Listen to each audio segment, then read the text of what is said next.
yang mengeluarkan artinya Badan POM, dan ini yang terbaru ya, yang terbaru nomor 25 tahun 2021. Nah, ini kalian harus tahu ya bahwa CPOTB ya yang terbaru yang di Indonesia ya setelah ada revisi ya secara berkala, ada perubahan gitu.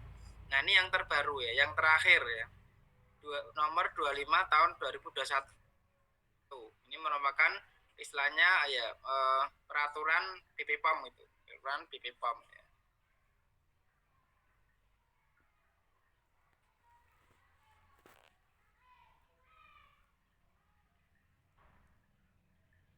Ya, ini mengenai penerapan CPOTB gitu ya. Ya, sebelum kita masuk ke bab 1 ya, bab 1 nanti sampai bab 6 insyaallah. Ini kira-kira ya perbedaannya apa antara CPOB dan CPOTB. Nah, ini coba saya pengen tahu ini apa yang kalian pahami ya. Apa yang kalian mengerti mengenai perbedaan antara CPOTB dan CPOB. Ya, mungkin dari Ahmad Hanafi dulu. Kira-kira apa bedanya antara CPOTB dan CPOB?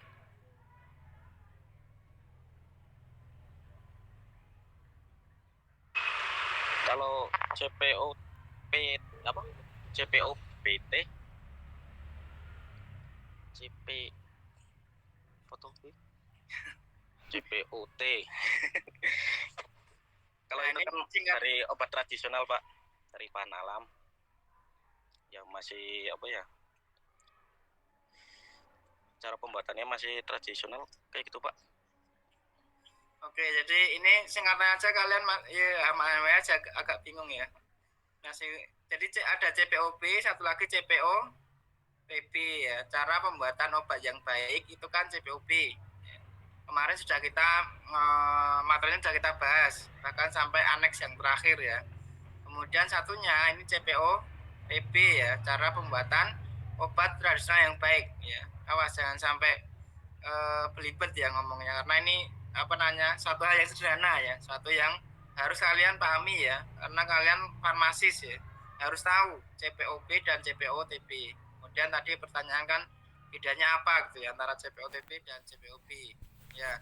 Ya mungkin sedikit benar kalau OT ya, CPOTB itu memang dari bahan alam ya, jadi zat aktifnya ya, zat aktif ya, zat yang emang di situ nanti mungkin membantu ya, membantu menyembuhkan ya, atau mungkin mencegah penyakit, itu adalah dari bahan alam ya, bahan alam. Kalau obat ya, kalau CPOB itu ya dari bahan sintetis ya, bahan kimia, bahan yang dibuat ya secara kimiawi itu ya. Itu yang kalian perlu tahu. Nah, pertanyaannya ya, bahan alam ya, bahan alam di obat keseluruhan itu ya kira-kira apa saja yang masuk sebagai ya bahan alam. Ini coba kalau tadi CPOB itu kan bahan sintetis ya, bahan yang dibuat secara kimia gitu ya. Coba Irma Nur Farida, kira-kira bahan alam apa aja yang masuk ke dalam ya, sebagai bahan aktifnya obat tradisional?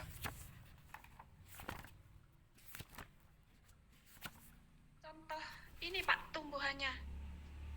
Bukan. Jadi bahan alam itu ada banyak ya, ada banyak yang masuk sebagai Simpliciat.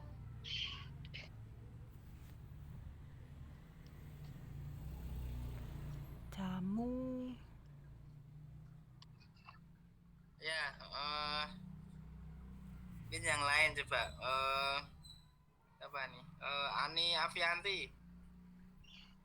Iya Pak, untuk bahan alam yang masuk dalam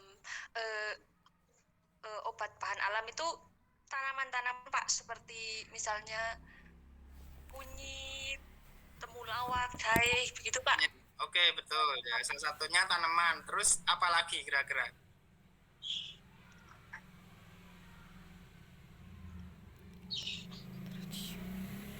Ya, mungkin yang lanjutnya selain tanaman ya, tanaman tuh bisa macam-macam ya.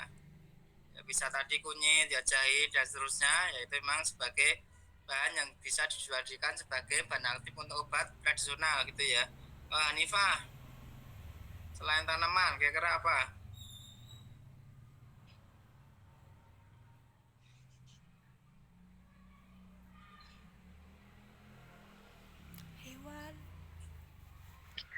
Hewan Pak, misalkan kayak contohnya cacing kayak gitu bisa buat obat tipes. Ya betul ya, jadi cacing ya dari hewan ya itu juga bisa menjadi sebagai bahan alam ya. Kemudian apalagi selain itu apa nih, Miftahul Yusron sudah ada belum nih, Miftahul Yusron? Belum ada Pak.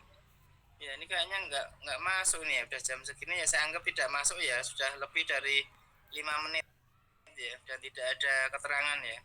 Ya, jadi tolong ya semua jangan dicontoh ya, yang tidak baik, yang tidak disiplin ya itu jangan dicontoh ya. Ya selain bahan alam, selain dari tumbuhan, kemudian hewan, ya ada satu lagi sebenarnya. Kira-kira apa? Ya, Muhammad Aksal.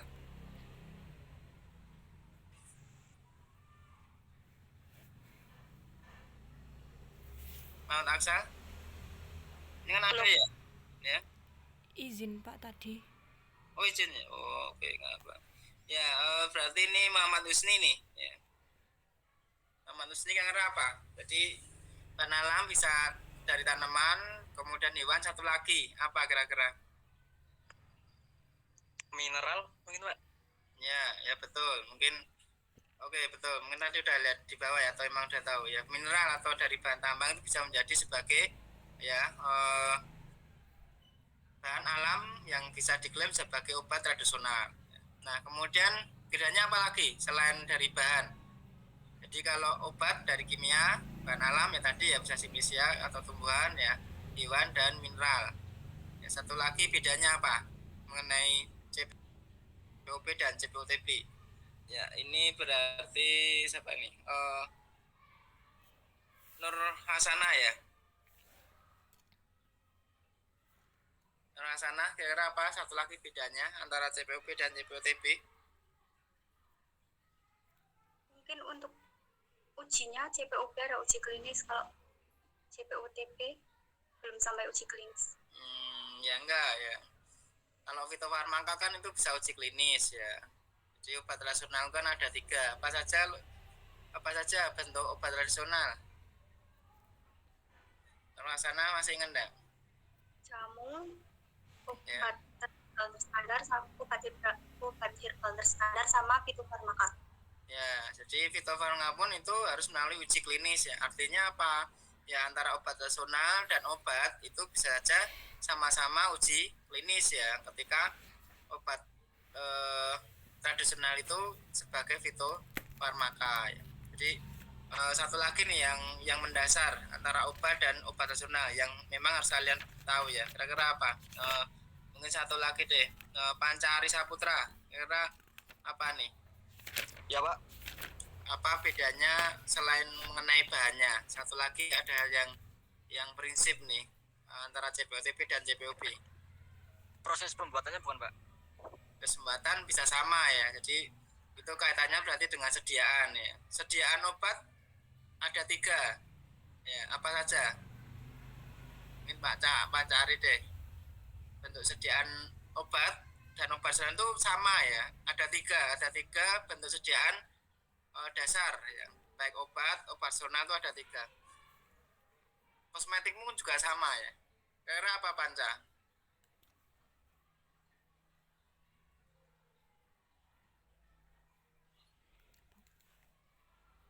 Ada yang bentuknya kapsul Pak. Ya kapsul itu artinya apa bentuk sediaannya? Itu kan sebenarnya varian ya. Itu sebenarnya varian dari salah satu bentuk sediaan. Ini kalian harus tahu kan, sudah semester 7 ya, sudah farmasetika kan sudah ya, lab praktikum farmasetika sudah kan? Sudah, Pak. Udah, Pak. Ya, harusnya kalian tahu ya, 3 bentuk sediaan dasar dari obat, mau obat tradisional maupun kosmetik itu ada 3 sebenarnya. Ya, Sediaan padat, sediaan cair, Pak. Sama Ya. Ini Mbak, kameranya diliatin wajahnya, ini mau ngeliatin atap ya. Ya. sediaan padat, sediaan cair, terus sediaan gel. Oh,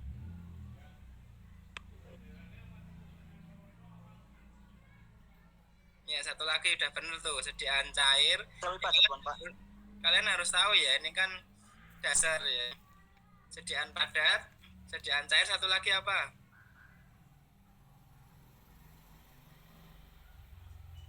Sediaan padat, semi padat sama cair, Pak. Ya? Semi padat. Apa? Semi padat.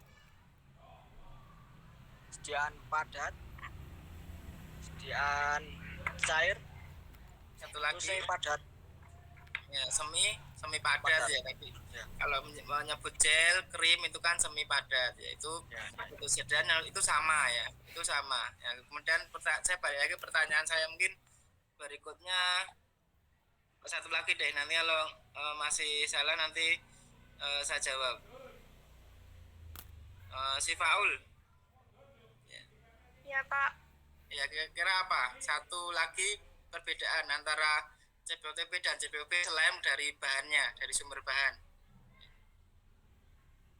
mungkin dari peralatan yang digunakan.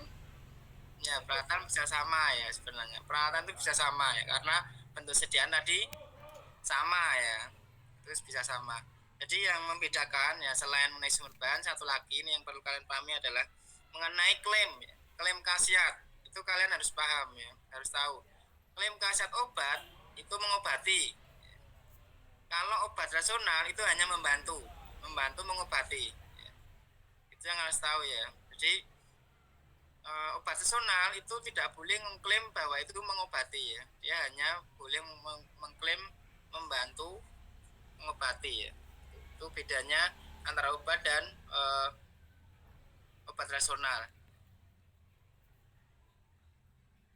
Ya, itu awal ya pendahuluan yang memang harus kalian mengerti ya mengenai perbedaan obat rasional ya, kemudian tadi bentuk sediaannya yaitu kalian harus tahu ya. Memang ada yang sama, ada yang beda. Yang sama ya tadi ya, bentuk sediaan itu bisa sama ya. Kemudian sistemnya sekarang juga ada sudah mirip sama ya antara CPOP dan CPOTB ya. Karena kita mengacunya ke peraturan internasional ya, peraturan internasional di mana memang Indonesia mengikuti istilahnya PICS ya, PICS itu Pharmaceutical Inspection ya, Cooperative Scheme ya. Itu suatu organisasi ya, gabungan atau organisasi yang terdiri dari berbagai negara ya, di mana tentunya ini dalam hal badan POM-nya gitu ya. Kan setiap negara itu istilahnya punya badan pengawas obat dan makanan gitu ya. Nah, itu gabung gitu. Itu membentuk organisasi namanya PICS. Nah, dalam PICS itu salah satu ketentuannya atau peraturan itu harus sama, harus dibuat sama. Tidak boleh beda. Nah, sekarang yang terbaru yang CPOTB ini ya, setelah keluar di 2001 itu peraturannya memang mirip atau sama dengan CPOB. Nah, inilah yang nanti coba kita diskusikan. Tidak dibuat tugas kelompok karena kemarin kalian sudah membuat tugas ya, sehingga ya saya berharap kalian sudah ya nyantol ya, mengerti apa yang harus kita diskusikan ya. Itu sebagai prolog ya. Saya lanjut ya.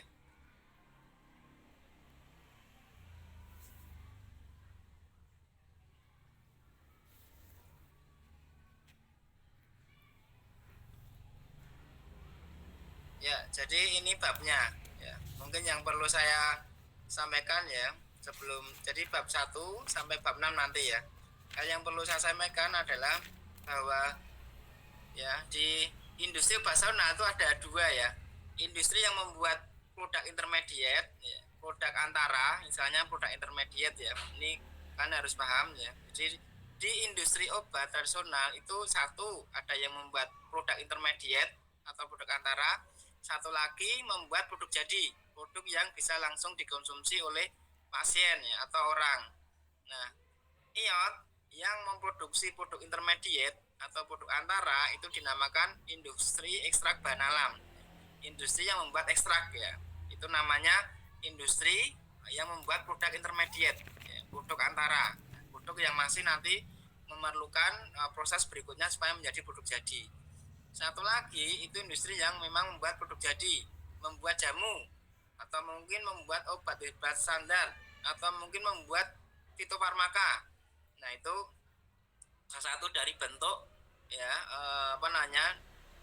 CPOTB yang mengaturnya ya. Jadi saya kembali lagi mengenai CPOTB ya. Jadi cara pembuatan operasional yang baik ya itu mengatur terhadap ya industri yang membuat produk intermediate atau produk antara. Nah, istilahnya itu YIBA ya, industri ekstrak bahan alam. Satu lagi ya CPOTB itu mengatur terhadap ya industri yang membuat produk jadi, industri yang membuat obat tradisional ya. Itu dua ya, IEBA sama IOT itu diatur atau harus mengikuti CPOTB. Inilah yang akan kita bahas hari ini ya, dari bab 1 sampai bab 6 ya. Sampai ini bisa dipahami penjelasan saya? Bisa Pak. Ya, oke. Ya, kita masuk mengenai babnya ya. Jadi babnya memang mungkin agak mirip ya, agak mirip dengan CPOB tapi ya beda ya, tapi beda. Mengenai bab-bab yang ada ya. Pertama ya bab 1 itu sistem mutu industri obat tradisional ya. Sistem mutu industri obat tradisional ini bab 1. Istilahnya biasanya kita nyebutnya semiot gitu. Semiot ya. Kalian harus mulai akrab ya. Semiot gitu. Kemudian bab 2-nya personalia. Bab 3-nya bangunan fasilitas ya. Bab 4 peralatan ya. Bab 5 produksi ya. Bab 6 cara penyimpanan dan pengiriman obat tradisional yang baik. Dan seterusnya kita coba hari ini kita fokus pada bab 1 sampai bab 6 ya. Itu yang perlu kita bahas hari ini dan ya harapannya kalian bisa mengerti ya. Jadi ya kalian harus ya seperti ya mungkin kayak Ani ya, saya lihat dari kemarin konsisten ya, seperti Yasti ini kalau saya lihat di di layar ini ya, si Fau ini kan atau mungkin Irman kan masih biasanya di ruangan ya saya lihat. Nah, ini ya mulai hari ini harus ya di satu ruang itu ya, kemudian ya disiapin kertas dan pulpennya ya untuk dicatat supaya kalian paham ya. Jadi tidak hanya mendengar ya, tapi nanti kalian juga bisa mencatat dan memahami ya kaitannya dengan CPOTB ya. Suatu saat ini akan berguna buat kalian ya. Nah, kita mulai dari bab 1 ya. Semiot ya, kita membahasnya yang mengenai prinsip gitu ya. Mengenai apa aja yang diatur ya, apa yang harus diimplementasikan. Kemudian kira dokumennya apa saja bentuknya ya. Dokumennya katanya dengan bab semiot. Nah, ini coba kita diskusikan ya. Ini tadi setelah Sifa Aljana ini berarti Wiwin ya. Wiwin ini ya mengenai prinsipnya dulu deh. Prinsip dari semiot ini apa nih kira-kira Wiwin?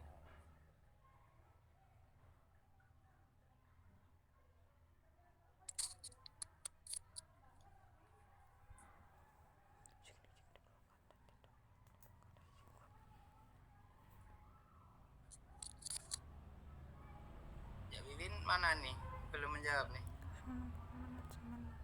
Sebentar Pak, saya lagi membaca dulu. Oh, ya. Nanti kita prinsip dulu ya, prinsip bab 1 sampai bab 6 coba kita bahas dulu. Nanti baru masuk ke mengenai penerapannya ya, supaya mengenai prinsip kita beres dulu gitu.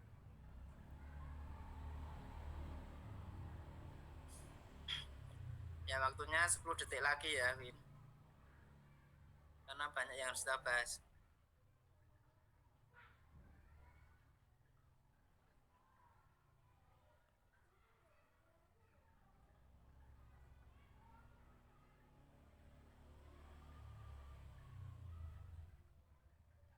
Kalau menurut saya, prinsip dari sistem mutu industri obat tradisional itu dari pemegang pemegang izin IOT harus membuat obat tradisional sedemikian rupa agar sesuai tujuan penggunaan, memenuhi persyaratan izin edar atau persetujuan.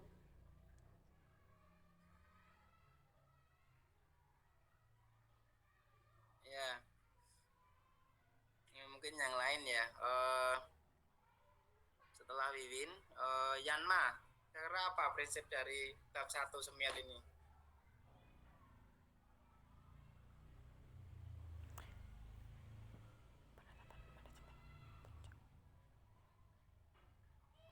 Yanma Faradita.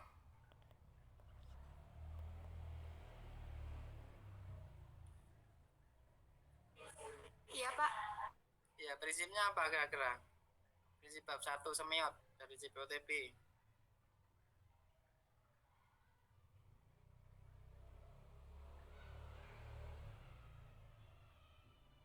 Pemegang izin IOT harus membuat obat tradisional sedemikian rupa agar sesuai tujuan penggunaan, memenuhi persyaratan izin edar atau persetujuan uji klinik jika diperlukan dan tidak menimbulkan resiko yang membahayakan konsumen disebabkan keamanan, mutu atau efektivitas yang tidak memadai. Ya, sebenarnya belum ke arah itu ya. Ini kan sistem mutu ya, judulnya aja udah sistem mutu IOT. Nah, kira-kira yang tepat apa nih? Yasti coba.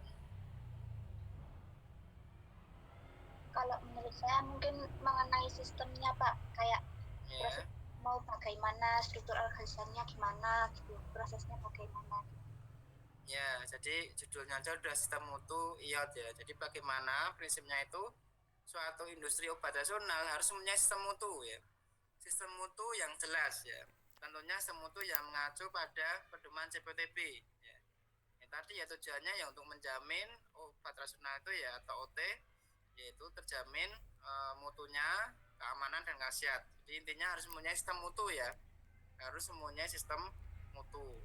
Itu yang perlu kalian pahami ya. Sistem mutu itu ya banyak ya yang harus kita buat sistemnya, baik dari sistem strukturnya organisasi bagaimana ya, sistem mengenai prosedurnya bagaimana ya, sistem produksinya bagaimana, sistem pengawasan mutunya bagaimana ya, sistem dokumennya bagaimana, itu harus ya, ada ya sebagai prinsip untuk bab 1 ini ya, itu ya itu yang harus kalian pahami ya, prinsipnya itu ya.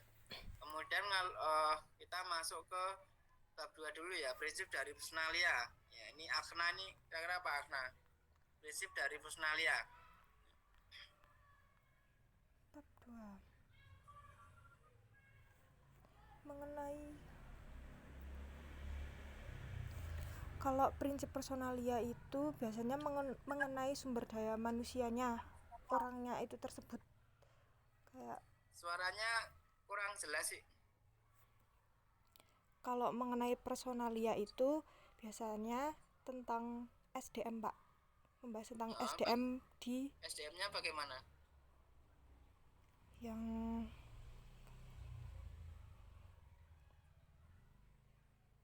memenuhi yang terkualifikasi untuk Ya. bertanggung jawab, merupakan individu yang bertanggung jawab Jadi dan tadi SDM-nya mana harus terkualifikasi, terus kedua harus bertanggung jawab gitu. Terus apalagi?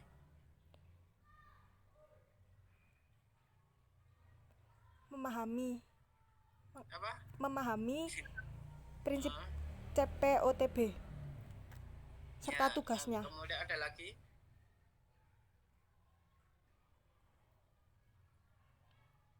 Memahami CPOTB, tugas serta memperoleh pelatihan dan berkesinambungan termasuk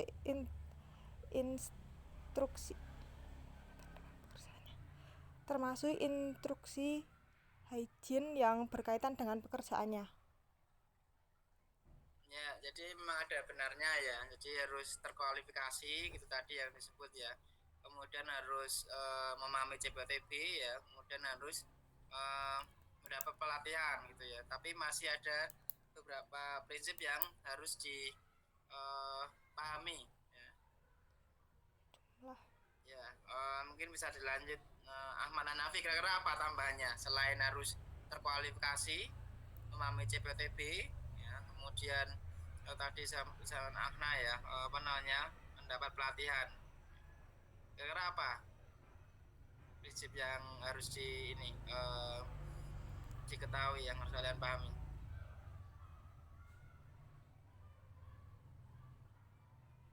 Ahmad Hanafi.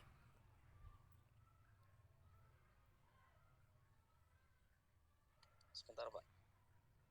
Ya, jadi di industri operasional ya personalia memang kadang dengan SDM ya sumber daya manusianya. Memang SDM-nya atau orangnya itu kan harus tadi ya terkualifikasi atau sesuai dengan yang dibutuhkan. Kualitasnya bagaimana? Operatornya lulusannya harus apa gitu ya. Pengalamannya atau kompetensinya harus apa kan. Kemudian kalau supervisor ya misalnya pengawas ya pengawas produksi kualifikasinya harus lulusan apa, punya kompetensi apa, kepala unitnya SP itu dan seterusnya harus terkualifikasi sesuai dengan kebutuhan gitu ya. Kemudian tentunya harus paham CPOTB ya, bagaimana kalau dia nggak paham mengenai pedoman CPOTB ya bisa jadi iotnya kan tidak sesuai dengan ketentuan dari Badan POM gitu kan. Kemudian ya harus ada pelatihannya sebenarnya pelatihan sifatnya spesifik ya, pelatihan sifatnya khusus, pelatihan kaitannya dengan pekerjaannya ya di unitnya masing-masing, bagiannya masing-masing, ya itu harus dapat karena yang namanya bagian atau departemen kan ada bagian R&D ya, bagian mungkin gudang ya, bagian produksi, bagian gudang jadi ya itu kan harus dapat pelatihan khusus katanya dengan bagian itu. Kemudian juga harus mendapat pelatihan umum ya katanya dengan pedoman CPOTB. Ya, namun dalam hal ini prinsipnya ini masih kurang. Ya. Kira-kira apa lagi?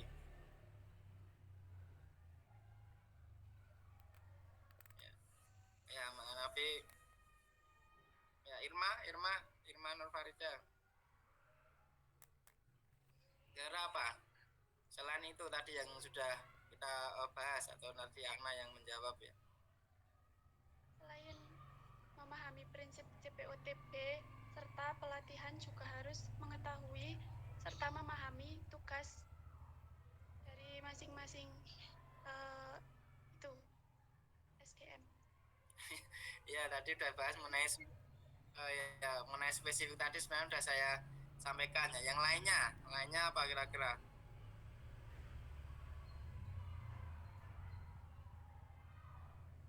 Ya.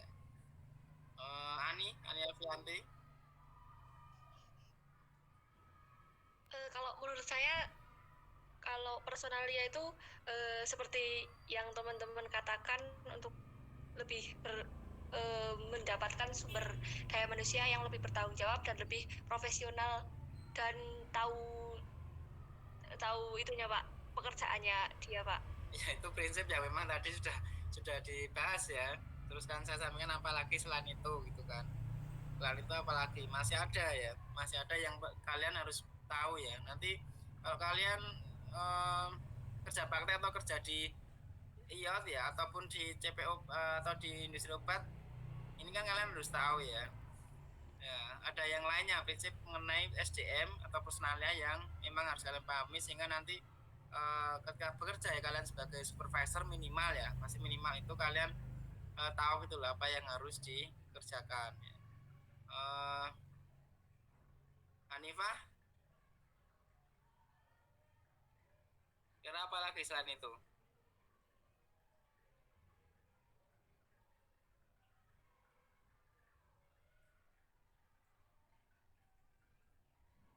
Ya, Hanifah mana nih?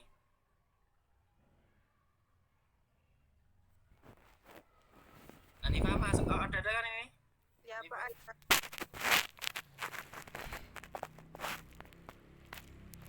Ya, sebenarnya nggak bisa menjawab. Oke, jadi tambahannya ya ini yang harus pahami ya mengenai personalia, mengenai SDM, ada dua lagi yang harus kalian betul-betul pahami.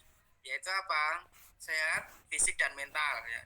SDM-nya harus sehat fisik dan mental ya. Sebab bayangin kalau ya fisiknya sehat tapi mentalnya tidak. Ya. Bisa jadi enggak obat rasionalnya. Ya, tentu tidak ya. Itu prinsip yang kalian pahami juga harus sehat fisik dan mental ya. Ya, mentalnya sehat, fisiknya tidak, kan tentu juga repot ya, atau sulit akan membangun operasional. Jadi harus sehat fisik dan mental. Kemudian satu lagi ya mengenai SDM-nya harus cukup ya. SDM-nya, personalnya harus cukup di setiap bagian. Bayangin kalau SDM-nya kurang ya, di bagian pengolahan orangnya kurang, ya, personal mungkin juga tidak akan jadi ya. Atau kelebihan orang, ya, tentu ini tidak akan efisien ya dalam industri operasionalnya. Jadi bisa dipahami ya, SDM-nya ya tadi sudah betul ya disampaikan tadi, sudah kita bahas. Ya, tambahnya itu ya sehat fisik dan mental, dan ya jumlahnya harus cukup gitu ya.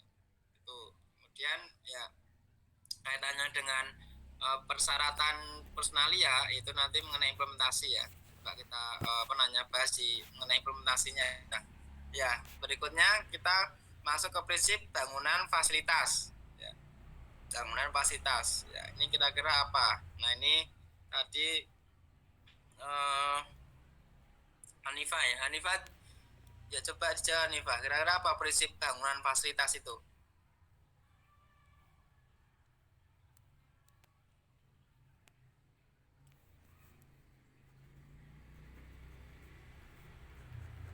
Hanifah? Iya Pak, sebentar Pak.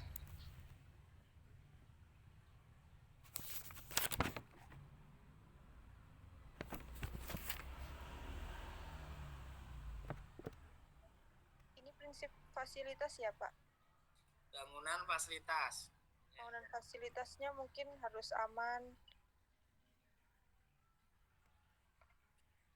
Maksudnya aman bagaimana itu?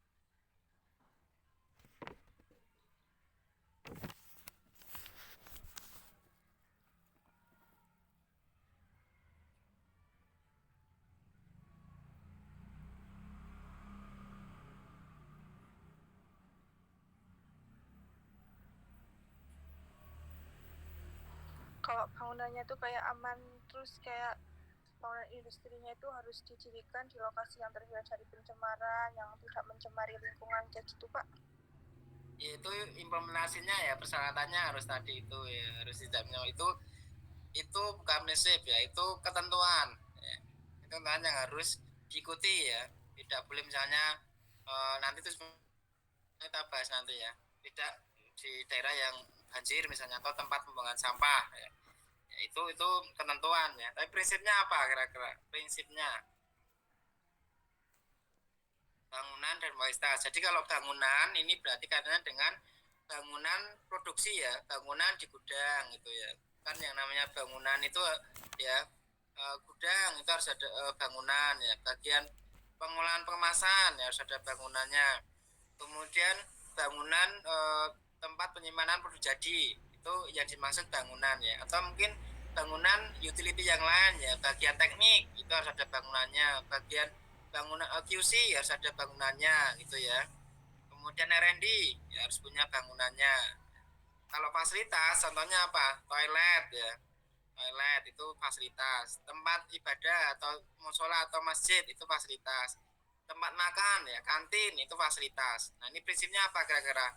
Bangunan tadi yang saya sebut beberapa bangunan, kemudian fasilitas yang tadi saya sebut, kira-kira prinsipnya apa? Harus bagaimana bangunan fasilitas ini? Ya.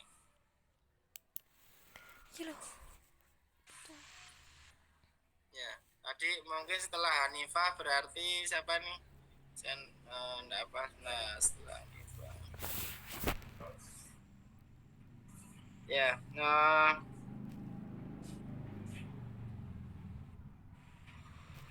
Muhammad Husni. Bangunan dan fasilitas menurut saya itu misal untuk pembuatan obat harus memiliki desain, konstruksi dan letak yang memadai serta disesuaikan kondisinya dan dirawat dengan baik untuk memudahkan pelaksanaan operasi yang benar. Itu ya bisa masuk ke ketentuan ya. Jadi harus baik ya dan sebagainya tadi yang harusnya itu ketentuannya, peraturannya harus seperti itu gitu. Tapi prinsipnya apa? Nur Hasanah. Prinsip bangunan dan fasilitas itu penggunaan bangunan fasilitas disesuaikan dengan penggunaannya agar memperkecil resiko kekeliruan dan kontaminasi sehingga mutu obat tidak terpengaruh. Ya, coba diulang Rasana. Penggunaan bangunan dan fasilitas disesuaikan berdasarkan konstruksi maupun letaknya agar mencegah terjadinya kekeliruan dan kontaminasi sehingga tidak menurunkan produk obat tradisional. Ya, sebenarnya hampir benar ya. Hampir benar. Kalimatnya kurang pas saja ya. Ya, coba Pancari. Ya Pak. Iya, prinsipnya apa kira-kira? Prinsipnya apa dari bangunan fasilitas?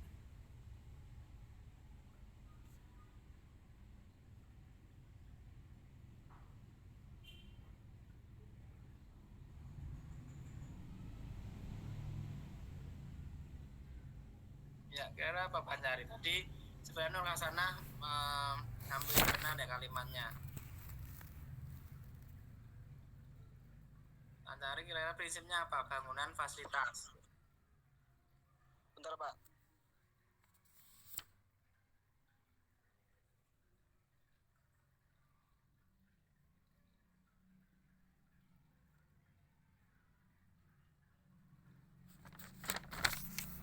Bangunan yang mampu.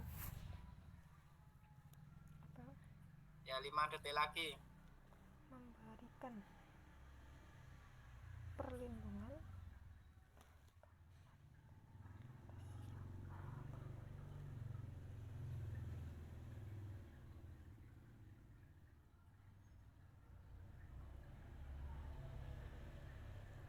Ya,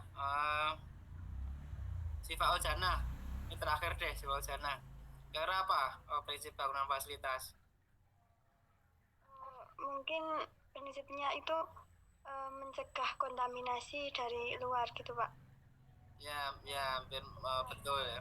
Ya, jadi bangunan ya prinsipnya ya bisa melindungi ya, harus bisa melindungi baik bahan atau produk itu ya dari pencemaran atau kontaminasi dari luar. Ya, makanya ya bahan-bahan yaitu ada di gudang gitu ya. Kemudian produksinya pengolahan pengemasan ya di suatu ruangan ya, suatu bangunan ya. Kemudian gudang jadinya juga sama ya, satu ruangan itu ya tidak lain ya supaya ya bahan produk yang kita proses itu ya terlindung dari pencemaran atau kontaminasi dari luar ya. Ya bayangin coba gudangnya di luar, tidak ada atapnya, tidak ada dindingnya, tidak ada lantainya ya di luar aja gitu.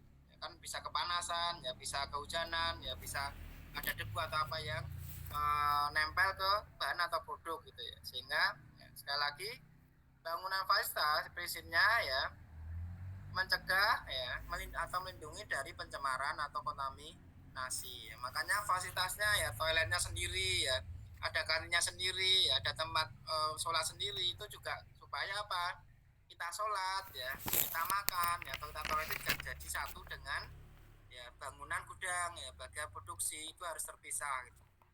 Supaya tidak terjadi kontaminasi, sehingga memang itu perlu ada fasilitas toilet ya, fasilitas kantin, fasilitas sholat gitu ya, seperti itu bisa dipahami ya. Jadi harus bisa melindungi dari kontaminasi atau pencemaran ya. Itu. Kemudian berikutnya mengenai prinsip peralatan nih, prinsipnya apa kira-kira? Nah, sebenarnya juga mirip ya. Ini sudah saya kasih kode nih. Kata kuncinya mirip dengan bangunan fasilitas ya. Peralatan. Kira-kira prinsipnya apa nih? Bibin. Prinsip dari peralatan yaitu untuk memudahkan dalam aktivitas pembuatan obat tradisional dengan desain dan konstruksi yang tepat dan juga ukuran yang memadai, dan juga menjamin dari mutu alat agar tidak terjadinya kontaminasi. Berarti mutu alat, menjamin mutu alat. Ya. Jadi memang hampir ya benar ya apa yang saya Hanifa itu hampir benar, tapi ada satu kata yang mungkin kurang tepat ya, menjamin mutu alat. Ya, itu tidak pas. Jadi menjamin mutu apa? Mutu alatnya atau mutu produknya? Produknya, Pak. Ya, jadi menjamin mutu produknya. Jadi peralatan prinsipnya ya bagaimana ya alat itu atau setiap apa yang kita gunakan ya itu mutunya ya bisa terjamin ya. Kemudian ya tentunya tidak ya menyebabkan terjadi kontaminasi ya. Kontaminasi baik dari alatnya yang digunakan atau justru dari bahan yang nempel ke alatnya ya, sehingga nanti alatnya justru malah mencemari produk atau bahan berikutnya. Itu yang harus kita pahami ya. Jadi yang namanya alat ya harus sesuai dengan ya prinsipnya tujuan penggunaannya ya, tujuan penggunaan atau prosesnya. Kemudian jika itu ya menjamin tidak terjadi kontaminasi ya, karena alat ini kan nanti ada yang menempel atau berinteraksi dengan bahan ya, atau misalnya berinteraksi dengan produk. Misalnya apa? Ya, misalnya ya kita menggunakan wadah. Wadah itu kan juga alat ya. Wadah untuk menyimpan bahan ya. Ya wadahnya ini jangan sampai ya jangan sampai mencemari dari bahan yang disimpan, atau malah bahan itu nanti ya nempel ke wadah kemudian malah mencemari bahan berikutnya itu ya. Kemudian ya bahan wadah alat itu harus sesuai dengan tujuan penggunaannya ya. Kalau misalnya ya kita mau melakukan proses pemanasan ya harusnya menggunakan alat ya atau mesin yang bisa digunakan untuk pemanasan, bukan malah untuk pendinginan gitu ya. Atau malah untuk proses fill seal ya, atau proses pengisian ya. Artinya kalau kita mau proses pengisian ya misalnya mesin fill seal ya, mesin untuk mengisi dan mengesil ya, itu harus menggunakan mesin fill seal ya. Jadi memang ya prinsip alat itu dua itu ya, sesuai tujuan penggunaannya ya, dan harus menjamin tidak terjadi kontaminasi atau pencemaran. Bisa dipahami tidak mengenai peralatan ini? Harus sesuai tujuan penggunaan dan tidak menyebabkan jadi kontaminasi gitu ya. Ya, berikutnya ya ini bab mengenai produksi ya. Prinsipnya kira-kira apa? Prinsip dari produksi. Ya, ini berarti berikutnya Yanma ya, Yanma Faradita.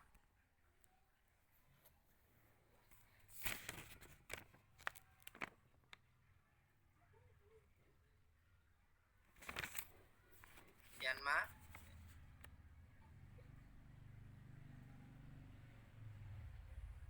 Iya Pak, sebentar Pak. Ya, karena kita juga harus melihat waktu ya. Ini kan jam 9 ya. Nanti kita sampai 9.40 ya. Ya. Nanti ada banyak hal yang memang harus kita bahas ya, seperti mengenai implementasi penerapan apa aja yang harus kita lakukan, dokumen apa aja yang harus kita adakan, yang harus kita rekam, itu kan sesuatu yang harus kita bahas juga. Ya 5 detik lagi ya, Ma.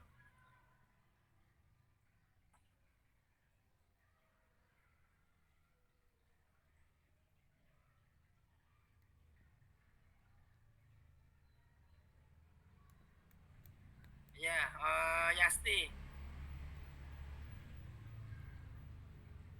Ya Pak, buat prinsip produksi itu mungkin gimana sih prosedurnya biar bisa menjaga mutu dan khasiat dari produk dan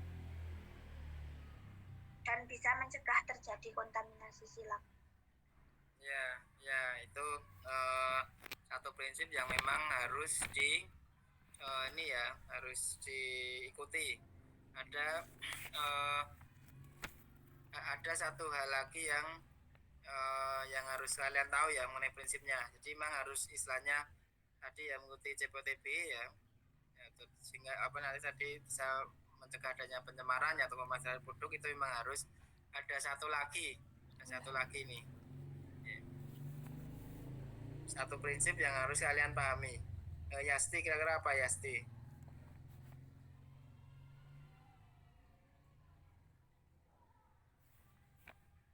Satu prinsip mengenai produksi ya. Jadi produksi itu baru bisa kita lakukan, baru bisa kita lakukan untuk produksi massalnya. Jadi memang prinsipnya tadi ya harus bisa mencegah pencemaran ya atau kontaminasi ya, sesuai dengan CPOTP. Satu lagi nih prinsipnya ya, kira-kira apa?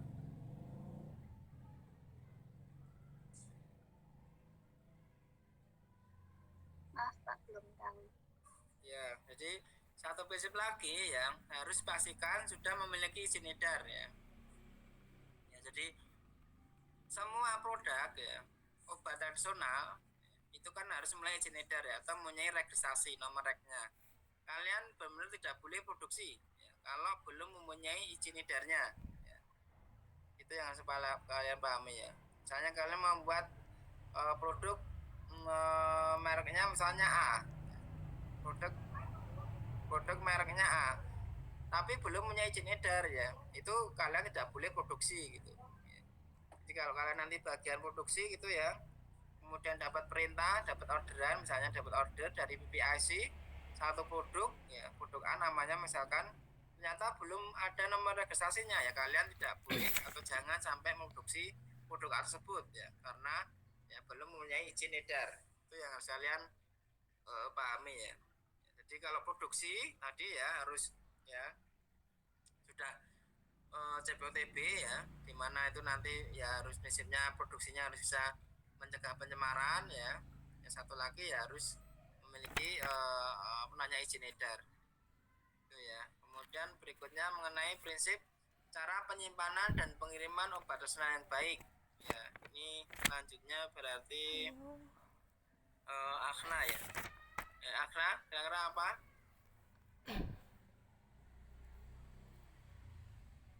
Prinsip dari cara penyimpanan dan pengiriman obat tradisional yang baik, yaitu dapat menjaga keamanan, memastikan mutu, transportasinya, kalau transportasi itu harus secara tertutup, tentang Vivo gitu Pak. Ya, jadi sederhananya ya prinsip dari cara penyimpanan ya tadi ya harus bisa mencegah ya terjadinya kontaminasi atau kerusakan ya dari produk yang kita simpan ya.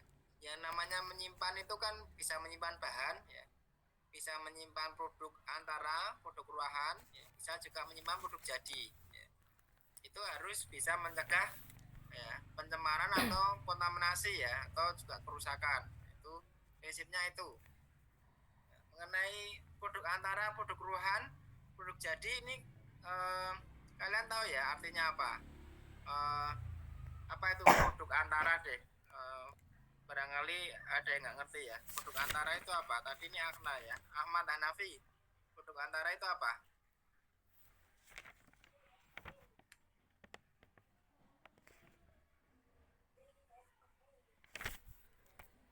Ahmad Hanafi.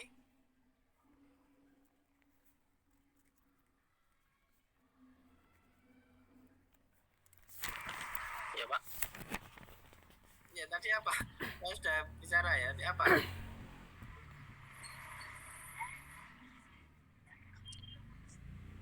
Bahan yang masih memerlukan satu atau lebih tahapan pengolahan Pak. Ya benar. Kalau produk ruahan? Kalau ruahan, bentar Pak.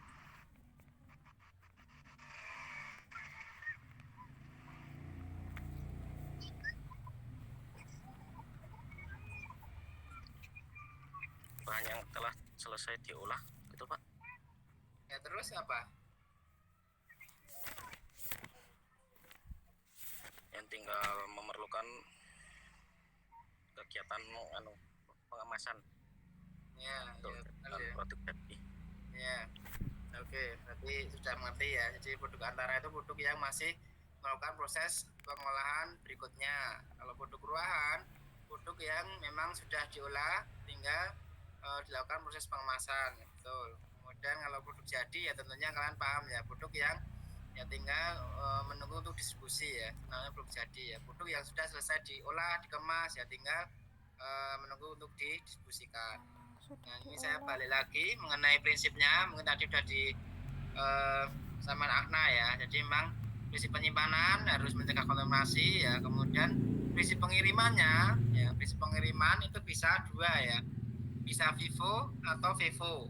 Nah coba barangkali ada lupa nih, Irma, FIFO itu apa sama FIFO itu apa?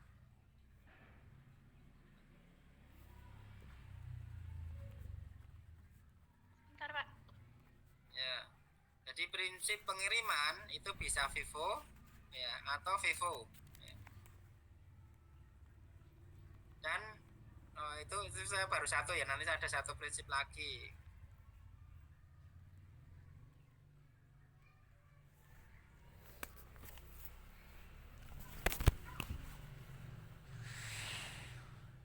Ya ini FIFO itu harusnya kalian sudah ini ya mengerti di waktu CPUB kemarin ya.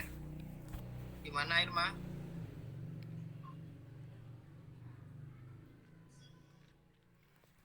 Ya, oh Ani. Kalau Vivo dan Vevo itu, kalau Vivo itu obat yang diletakkan di belakang terlebih dahulu, Pak. Terus? Terus kalau yang Vevo itu menempatkan obat-obat yang mempunyai itu di apa sih jenenge? First in first out itu loh, Pak. Ya, apa? Kan? Ya, ini harus kalian paham ya. Jadi Vivo itu first in first out ya, first in first out. Pertama yang masuk ya, yang masuk ke gudang ya, itu yang nanti dikeluarkan atau didistribusikan ya. Misalkan nih kemarin tanggal 24 ada yang masuk gudang, kemudian hari ini masuk ke gudang tanggal 25, berarti yang dikeluarkan yang mana? Kalau kita biasanya first in first out, kemarin masuk, hari ini masuk, yang dikeluarkan yang mana dulu?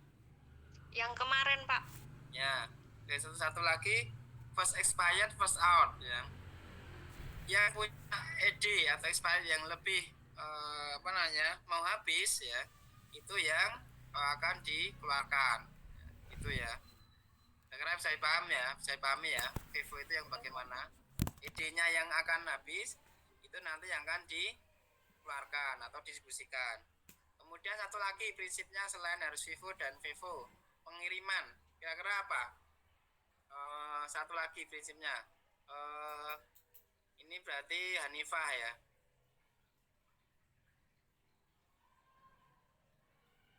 Hanifah. Satu prinsip lagi. Iya, Pak. Ya. Iya, benar.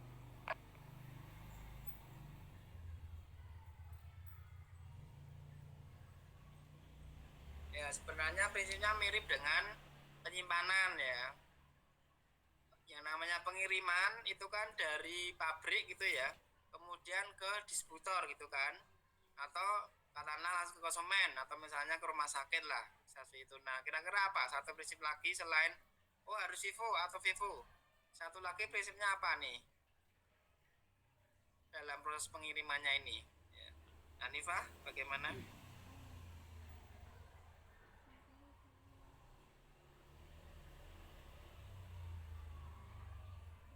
Ya, Muhammad Husni. Cara distribusi atau penyaluran obat dan obat yang bertujuan memastikan mutu sepanjang jalur distribusi agar aman gitu Pak mungkin. Ya, sebenarnya hampir masuk ya. Jadi bagaimana ya tadi ya, pengiriman itu bisa melindungi dari ya kontaminasi, pencemaran atau kerusakan itu kan. Itu prinsipnya ya. Coba bayangkan kalau pengirimannya pakai truk terbuka, ya kan bisa ya, kontaminasi kan bisa terjadi ya.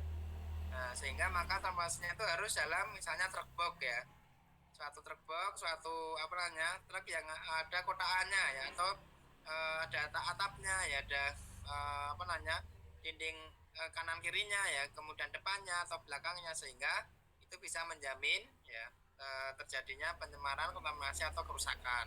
Itu ya yang perlu kalian pahami ya. Ya, terakhir ini berarti ya. Sudah terakhir ya, 1 2 ya. Itu 6 prinsip hari ini ya bab 1 sampai bab 6 yang perlu kalian pahami. Sekarang kita masuk mengenai implementasi.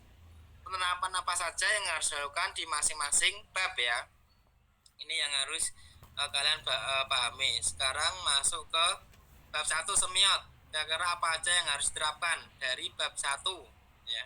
Ini bukan dokumennya ya, tapi apa aja yang harus dilakukan mengenai semiot ya, bab 1.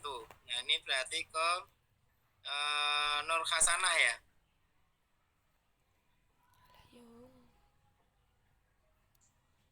Kira apa semiot? Dalam sistem mutu ini situasional ya. Kaitan dengan bab 1 ini apa? Penerapan apa aja yang harus kita lakukan mengenai sistem mutu? Ya, ini mengenai sistem mutu ya. Nur Hasanah ya. Mungkin ada sistem mutu dari industri obat tradisional tersebut, kemudian pengawasan mutu, pengkajian mutu produk ya.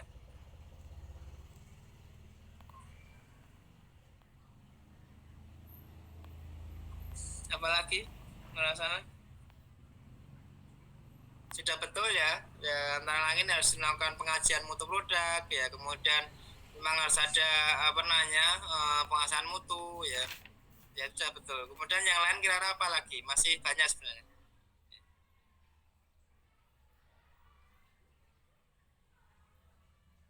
sistem kontrol mutu, kemudian ada cara perbaikan pencegahan dari produk, cara menangani resiko, kemudian pengkajian produk obat yang dibuat. Ya, obat tradisional ya, jangan lupa ya. Ini kita CPOTB ya. Ya. Selain itu ada lagi nak, sana masih ada ini sebenarnya.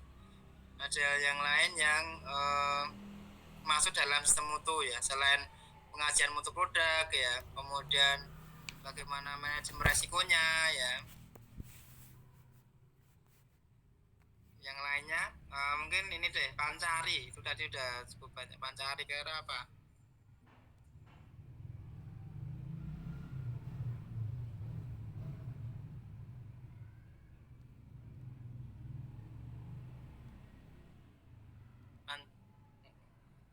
Pancari? Iya Pak. Ya selain itu apa lagi tadi? Selain yang disampaikan Nur Hasanah. Selain itu ada